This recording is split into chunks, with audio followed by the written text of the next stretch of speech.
Hello, কেমন আছেন সবাই? আজকে আপনাদের সাথে ঝরঝরে সাদা পোলাওয়ের রেসিপি শেয়ার করব। আশা করছি এই পোলাও রেসিপি আপনাদের কাছে ভালো লাগবে।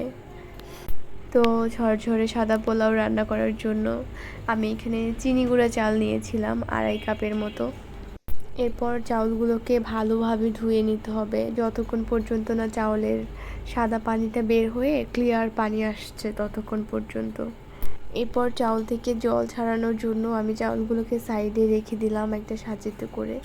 আপনারা চেষ্টা করবেন রান্নার 20 থেকে 25 মিনিট আগে চালটা ধুয়ে রাখার জন্য, এতে করে জল ছাড়িয়ে সুন্দর একটা ঝরঝরে ভাব চলে আসবে। এরপর আমি যেই কড়াইতে পোলাওটা রান্না করব ওই কড়াইতে তেল দিয়ে তার মধ্যে পেঁয়াজ ভেজে নেব। এই পেঁয়াজটা আমি 2টা কাজে ইউজ করব। আমি এখান থেকে অর্ধেকটা পেঁয়াজ বেরেস্তার জন্য তুলে রেখে দেব, আর বাকি অর্ধেকটা দিয়ে পোলাও রান্না করব। আমার পেঁয়াজটা যদিও একটু বেশি ব্রাউন হয়ে গেছে, এতটা না হলেও চলবে। এরপর আমি এখানে এলাচ, গোলমরিচ, লং, দারচিনি আর তেজপাতাকে কুচি করে কেটে পেঁয়াজের মধ্যে দিয়ে দেব। পেঁয়াজ আর মশলাগুলো ভাজা হয়ে গেলে এর মধ্যে জল ছাড়িয়ে রাখা পোলাওগুলো দিয়ে নাড়াচাড়া করে ভেজে নেব। এর মধ্যে আদা বাটা, সামান্য একটু জিরার গুঁড়ো দিয়ে নেব।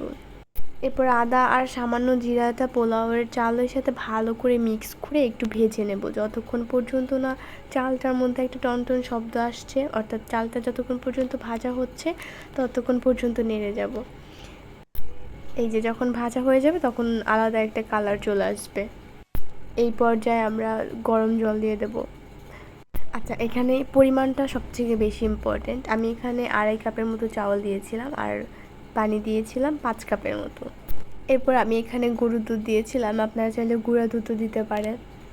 এরপর কয়েকটা কাঁচামরিচ ফাড়ি করে কেটে এর মধ্যে দিয়ে দেব। সব কিছু একসাথে মিক্স করে ঢাকনা দিয়ে দেব। ঢাকনা এখানে মাস্ট দিতেই হবে। এর মধ্যেই 2-3 বার ঢাকনা উল্টে একটু দেখে নেড়ে চেড়ে দেবেন, কোনোভাবেই যেন কড়াইয়ের নিচে বা যে পাতিলে রান্না করছেন তার নিচে যেন না লেগে যায়। এরপর চাউলগুলো যখন পারফেক্ট কুক হয়ে গিয়েছিল এরপর আমি পেঁয়াজের বেরেস্তা আর সামান্য একটু ঘি ছড়িয়ে দিয়েছিলাম। এই তো রেডি। কেমন হয়েছে জানাবেন।